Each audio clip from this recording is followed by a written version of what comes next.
বাবা এই দোকানালাই আমাদের টাকা রেখেছে। ঠিক আছে ভিতরে চলো। এই তুই আমাদের এই টাকা রেখেছিস, এখন তোকে উচিত শিক্ষা দিব। দাঁড়া অলসিপ, আমি বলতেছি ভাইয়া, আমার ছেলে মেয়ে সকালবেলা আপনার দোকান থেকে একটা করে চিপস নিয়ে গেছে, 500 টাকা দিয়েছে, কিন্তু আপনি বাকি টাকা ফেরত দেননি। আরে ভাইয়া, ওরা আমার দোকানে 4 দিন ধরে আসে না। ওই সত্যি কথা বল, ওই তোকে কি কিছু দিয়ে নিব নাকি রে? আরে বাচ্চারা দাঁড়াও, আমি পুলিশকে ফোন করি আগে।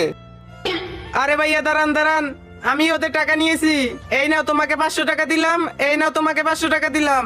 আরে সালা, এরপর থেকে আমার ছেলে মেয়ের কাছ থেকে টাকা রাখলে তোকে মারতে মারতে পুলিশ স্টেশনে নিয়ে যাব। সরি ভাইয়া, আমি আর টাকা রাখবো না। দেখলে বাবা কিভাবে লোকটাকে বোকা বানালাম। সেটা কিভাবে? আমরা তো ওই দোকানে যাইনি। এই না অর্ধেক টাকা তুমি রাখো, অর্ধেক টাকা আমি রাখি। এই না অর্ধেক টাকা তুমি রাখো, অর্ধেক টাকা আমি রাখি। আরে তোরা এই বয়সে এই কাজ করিস, না জানি বড় হলে কি হবি। চল বাড়ি চল।